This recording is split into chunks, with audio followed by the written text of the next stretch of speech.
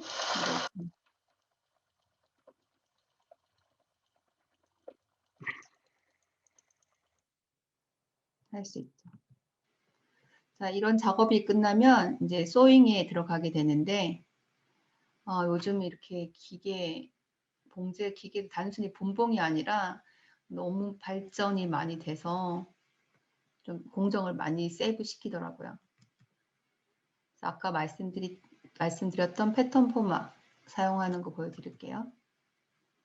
이런 식으로 뭐 작았죠 꼭.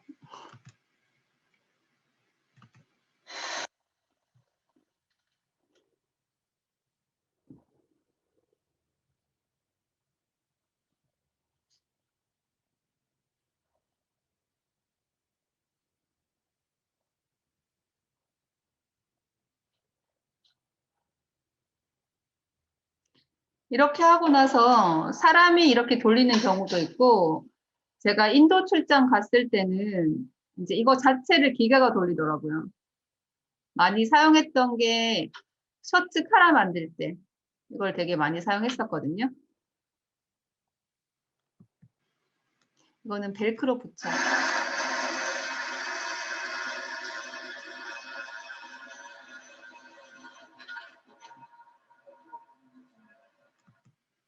그다음에 얘는 심테 붙이는 거거든요. 이제 방수 자켓이나 이런 거 봉제하고 나서 거기 이제 물 새지 말도록 이렇게 테이프 처리하는 거 있는데 아웃도어나 좀 이런 데서 많이 사용하죠. 그다음에는 웰딩 작업.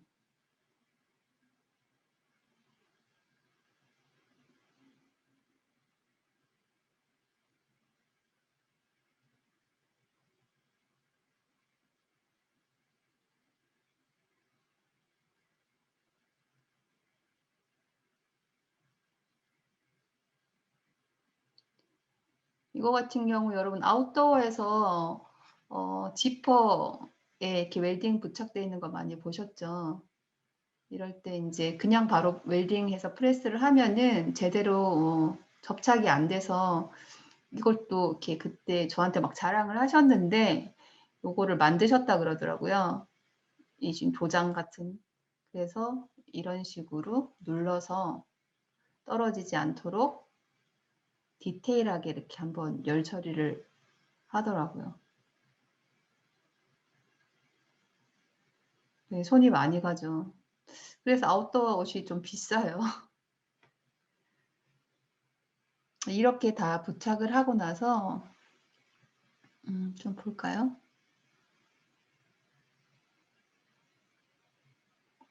지퍼 헤드 이동시켜서 또 이렇게 일일이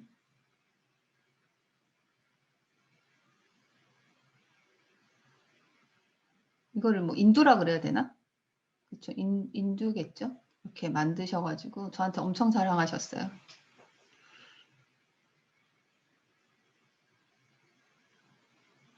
저 여기도 이렇게 완성을 하네요. 이제 떼고 나면 한 번씩 더 열 처리를 해주나 봐요. 그 다음에 이렇게 한 거를 다시 이렇게 프레스로 한번 눌러주게 되는데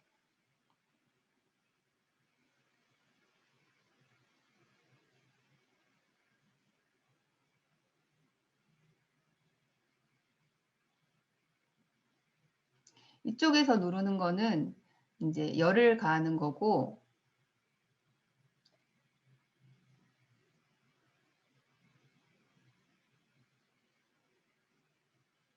한 번 더 누르게 되거든요. 이거는 식혀주는 거예요. 제대로. 우리가 드라이 할 때도 뜨거운 바람으로 했다가 찬바람으로 하잖아요. 그리고 이제 여기 있는 헤드 때문에 제대로 안 되니까 헤드를 이동시켜가지고 이렇게 다시 한 번 더 열로 눌러주고 그 다음에 되면은 이렇게 차갑게 식혀주고 이렇게 해도 많이 떨어져서 이제 좀 추가적으로 스티치를 넣을 때도 있고 아니면 이렇게 바로 부착하면은 좀 문제가 발생할 수 있어서 밑에 스티치를 한번 때리고 스티치가 있으면은 좀 더 잘 붙긴 하더라고요. 그래서 방법을 여러 개로 좀 하고 있기는 해요. 그다음에 이거는 레이저 작업.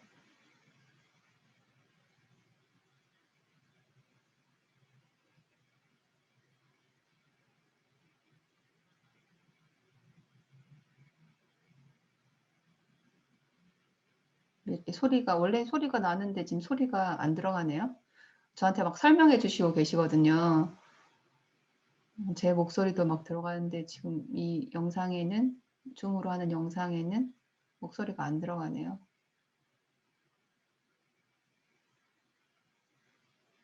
제 목소리로 입혀 드릴게요. 이렇게 재단물을 놓고 이제 레이저로 쏴서 이제 이렇게 재단을 하게 되는 건데 흰색 같은 원단 라이트 컬러 원단은 거기 약간 이제 살짝 열에 누른다고 그래야 되나? 탄자국 같이 날 때도 있어요. 그래서 밝은 컬러 같은 경우에는 레이저 커팅을 좀 주의하셔야 돼요. 이렇게 끝이 그르는 경우가 많거든요.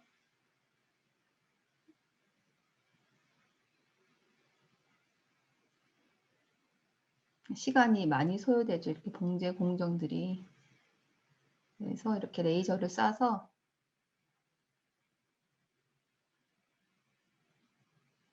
이렇게 잘라내죠. 부위를.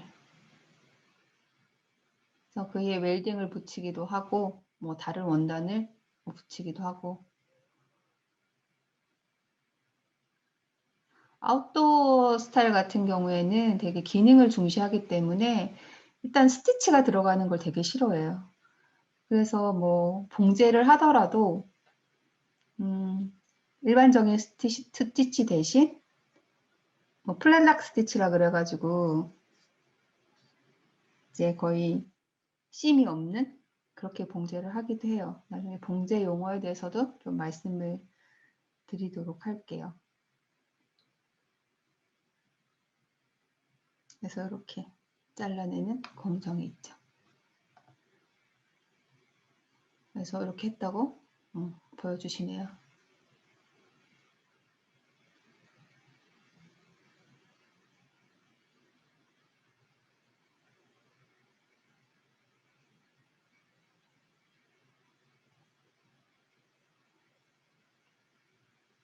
자, 이렇게 잘라 놓고 다시 이렇게. 그 다음에 진행되는 게 보여주는 게 이거는 다운 넣는 거네요. 진짜 다운 넣을 때 정말 안쓰럽더라고요. 이제 이런 식으로 핸드로 넣는 경우도 있고 그 다음에 기계로 주입을 하는 경우도 있는데 여러분 다 왜 기계가 더 좋을 것 같잖아요. 근데 기계로 이제 바람으로 쏴 넣는 건데 그런 경우 이제 압이 잘못해서 이렇게 찢어지는 경우도 생긴다 그러더라고요. 그래서 사람 손으로 하는 게 훨씬 더 정확도도 높고 좋다 그러더라고요. 그래서 지금 이분이 중량을 재서 이렇게 전달하면 이분이 이렇게 넣고 있어요. 넣고 두드려서 펴주고 옆에서 아까 두드리는 공정이 있었는데 이런 식으로 체크를 하셔가지고 여러분 옷 하나 입을 때 되게 감사하게 생각하셔야 될 것 같아요. 이런 거 보면 그죠? 정말 닭장 같은 느낌도 들고 이게 설계가 되게 잘 된 공장 제가 동영상 찾으면 보여드릴게요. 근데 이제 그게 좋은 게 아니라고 하니까 이렇게 넣는 게 더 이제 좋다고 하니까 여기에 계신 분들은 약간 중간 단계인 것 같아요. 어떤 데는 정말 닭장 같은 데도 있고 여긴 그나마 좀 낫고 그다음에 엄청 설비 잘 된 데는 그냥 기계로 주입을 해서 또 간편하게 진행을 하기도 하죠. 그다음에 이제 라인별 생산 이게 공장 라인인데 이렇게 보면은 지금 이 라인에서 몇 장이 나오고 뭐 이렇게 한 정보가 뜨는 거예요. 토탈 몇 장 나왔다 뭐 이런 식으로 이 라인의 생산량 체크하는 거죠. 처음 물량은 되게 천천히 나오는데 손에 익으면서 이제 물량이 빨라지는 거죠. 그런 것도 일일 생산량 체크하기 위해서 이렇게 하기도 해요. 꼭 이 라인에서 뭐 얼마나 많이 하냐 이런 걸 체크하는 게 아니라 전체적인 일일 생산량을 체크하기 위해서 이렇게 체크를 하고 그 다음에 인스펙션. 요 분이 지금 서 있는 분은 검사하시는 분이죠. 라인 1번 검사자 물량이 쭉 나오면 이렇게 검사를 하게 돼요. 그 다음에 여기는 완성 작업하는데 아이롱 작업하고 계시고, 다음에 이제 이 아이롱 작업이긴 한데 저렇게 손으로 하고 이렇게 이런 기계를 사용해서 하는 거.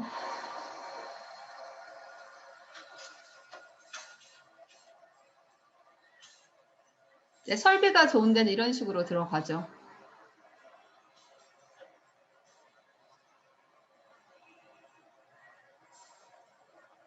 아까는 소리가 안 들어가다가 이 영상부터는 소리가 또 들어가네요.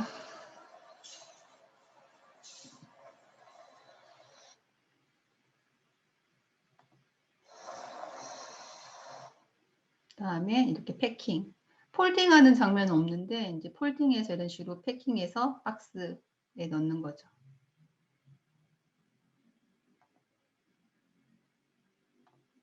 이렇게 공정 사진 보여드렸고, 지금 이제 아까 말씀드렸듯이 이제 봉제 공정을 줄이기 위해서 그리고 시간을 세이브하기 위해서 공장에서도 엄청 노력을 하거든요. 그래서 이제 이런 아까 봉제 라인 같은 경우에 레이아웃을 막 짜기도 해요. 그래서 저도 뭐 이제 라인 시스템이라고 지금 여러분들이 봤던 그런 작업이에요. 이렇게 일렬로 쫙 놓여가지고 이제 공정을 나눠가지고 그 인원만큼 배치를 시키고 거의 한 공정 뭐 두 공정 정도 해서 이제 넘기고 뒤에서 첫 공정 시작해서 마지막 공정에 나오고 아까 말씀드렸던 것처럼 이제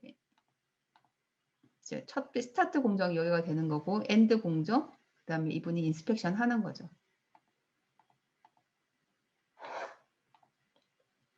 그래서 이게 라인 시스템이라고 보시면 되고, 근데 번들 같은 경우에는 저렇게 공정을 분석해서 저렇게 라인 일렬로 세우는 게 아니라 몇 공정씩 묶어가지고 내가 진행하고 나서 이렇게 옆으로 옮겨주는 묶음식으로 번들로 이렇게 옮겨주는 거고, 그러니까 뭐 큰 물량이 아닌 경우에 뭐 중소기업 같은 경우에 이렇게 번들 시스템을 쓰기도 하죠. 그다음에 블락 시스템이랑 린 시스템은 조금 소수의 인원으로 이제 진행이 되는 건데, 저는 블락 시스템이라고 뭐 쓰는 그런 공장은 본 적은 없고 린 시스템을 쓰는 공장을 방문을 해봤는데, 여기는 이제 보통 뭐 공정이 뭐 40공정 이렇게 되면은 인원을 40명이 일렬로 딱 서 있거나 30명이 이렇게 돼 있는데, 린 시스템 같은 경우에는 한 10명, 12명 이제 그 인원을 구성을 해서 그 안에서 모든 걸 해결하는 거예요. 배치도 약간 디귿자 형태로 배치를 하고 그 안에서 아이롱도 하고 그다음에 패킹도 해서 진행을 하는데, 이 팀을 구성할 때 조금 퀄리티가 좋으신 분들끼리 이제 뭉쳐서 하고, 이분들은 이제 그거를 하루에 생산량을 끝내면 빨리 퇴근한다 그러더라고요. 그래서 요거는 제가 아까 또 동영상을 좀 찾아봤어요. 그래서 이거 보여드릴게요. 그 다음에 저스트 인 타임. 이거 같은 경우는 일본에서 개발한 건데, 제가 기억하기로 그냥 이제 뭐 적시적소에 이제 물량을 배치를 하는 거라서 어느 정도 만들어서 뭐 떨어지면은 원단을 자동 얼마 부족하다 뭐 이런 거 갖다가 이제 자동으로 알려줘서 원단이 공급되고 막 이렇게 재고 없이 진행하는 그런 시스템인 걸로 알고 있어요. 그다음에 행거라인 시스템 같은 경우에는 그냥 제 행거로 움직이는 거예요. 근데 이렇게 약간 뭐 이렇게 행거 기계가 움직이면서 이제 사람들이 조금 덜 움직이게 해주는 거죠. 그다음에 입식 시스템은 저는 LF 양상 공장에서 처음 봤는데 이제 서서 봉제를 전부 다 하시더라고요. 근데 이런 봉제 시스템 레이아웃이 전부 그냥 어떻게 하면 효율적으로 물량을 많이 뽑아낼 수 있을까라는 개념으로 만들어지는 거라서 꼭 이것뿐만 아니라 다양하게 이제 계속 연구를 하셔가지고 진행을 하시더라고요. 그래서 이게 라인 시스템으로 이렇게 일렬로 쫙 처음부터 끝까지 서 있죠. 그럼 거의 한 공정 정도만 진행을 하는 것 같아요. 이렇게 하고 옆에 중간에 서 계신 분들은 중간에서 이제 서포트 해주시는 분들, 뭐 중간 아이롱 하시는 분도 있고, 그 다음에 뭐 이렇게 제대로 놓아주시는 분들도 있고, 이렇게 서서 중간에서 도와줘요. 이렇게 지금 테이블로 옮겨주는데, 뭐 기계로 이동되는 경우도 있고, 이런 식으로 재단물이 이렇게 앞으로 옮겨가는 거죠. 그 다음에 요게 린 시스템이라고 보시면 되는데, 지금 보시면 이렇게 앞뒤로 이렇게 앉아 있고, 요 스타트가 아마 이제 다른 공정을 하나 뭐 하시는 걸 거예요. 뭐 다른 선행 공정, 여기는 마무리 공정. 그래서 아이롱 하시고 패킹하고. 린 시스템 같은 경우에는 이렇게 이제 그 팀의 하루 뭐 달성률 이런 걸 보여주기도 하고, 그거에 따라 이제 임금도 달라지고 해가지고 서로 잘하는 팀에 들어가려고 되게 노력한다고 그러더라고요. 잘 하려고도 노력을 하고 바로 보이니까 이 팀에서 몇 장을 만들어내고 또 이 팀에서 얼마나 퀄리티가 좋은지 A팀, B팀에서 이런 식으로 경쟁을 좀 시키시긴 하더라고요. 행거 시스템 이렇게 행거로 이동을 시켜주는.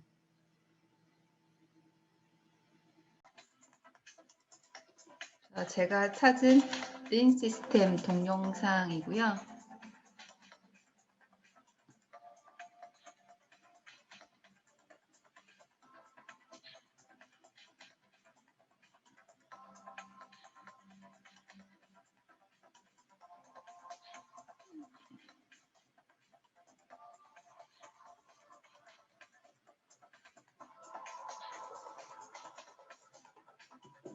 인원을 31명에서 12명으로 줄여서 지금 진행을 하고 있다는 거고, 이제 구조가 거의 다닥다닥 붙어 있죠.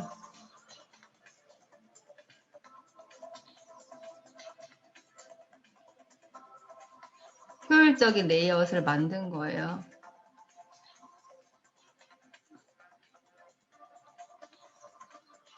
뭐 리드 타임을 45% 줄였다고 하네요. 소잉에서 패킹까지.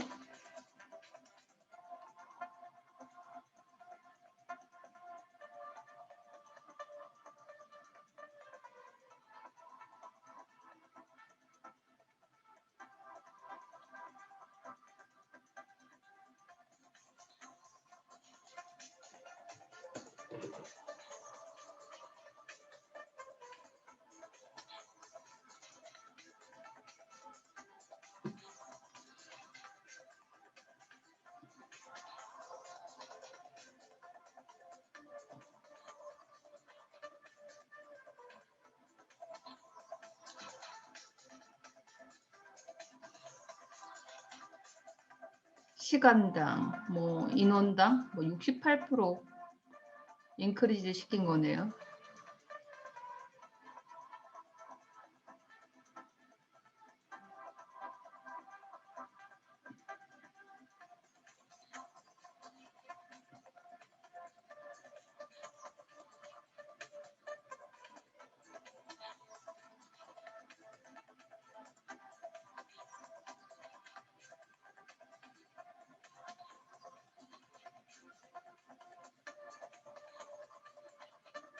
지금 검사하고 있는 거죠. 아이롱으로 넘겨주네요.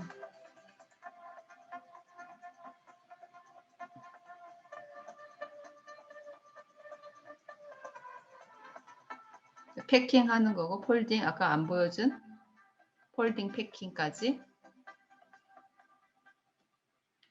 이렇게 진행이 됩니다.